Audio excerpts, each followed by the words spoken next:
मनोज जरांगेंचं अंतरवाली सराटीमध्ये भर उन्हात आमरण उपोषण, शेतात बाज टाकून जरांगे उपोषणाला बसले।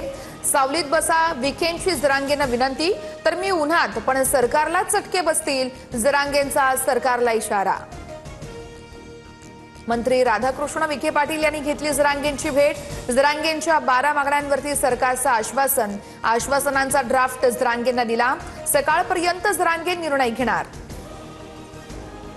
ओबीसी आरक्षणाला धक्का लागल्यास रस्त्यावर उतरू, जरांगेंना वेगळं आरक्षण द्या, आमच्या ताटातलं देऊ नका, बोगस ओबीसी आमच्यात आल्यास समाज पेटून उठेल, बबनराव तायवाडेंचा सरकारला इशारा। निर्णय घेताना ओबीसी समाजावर अन्याय होऊ देणार नाही, एकाच्या ताटातलं आरक्षण काढून दुसऱ्यांना देणार नाही, महायुती सर्व समाजाच्या हिताचा निर्णय घेणार, फडणवीसांची भूमिका। ओबीसींचं आरक्षण हिसकावून घेतल्यास उद्यापासून आंदोलन, जरांगेंनी बाजावर बसून आंदोलन केलं, आम्ही ढेकळात आंदोलन करू, ओबीसी आंदोलक लक्ष्मण हाकेंचा इशारा।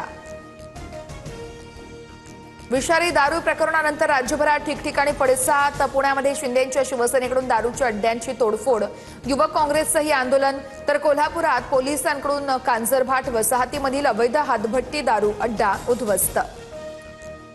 मुंबई दिल्लीसह प्रमुख शहरांवरील दहशतवादी हल्ल्याचा कट उधळला, 9 जण अटकेत, दादर स्टेशनची रेकी केल्याची ही माहिती, मुंब्रा, कुर्ला आणि पुण्यात राहणाऱ्या 3घांना अटक, आरोपींचं पाकिस्तान कनेक्शन समोर।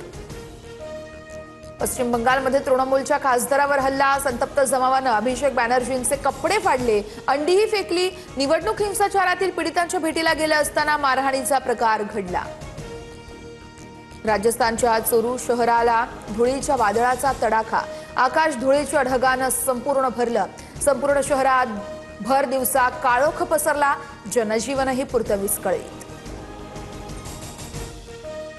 यूपी बिहारमध्ये पाऊस आणि वादळामुळे 48 जणांचा मृत्यू, 20 जिल्ह्यांमध्ये जनजीवन विस्कळीत, यूपीमध्ये ताशे 100 किलोमीटर वादळाचा कहर, निर्माणाधीन पूल कोसळून दुर्घटना, 18 विमानांचं वेळापत्रकही बदललं।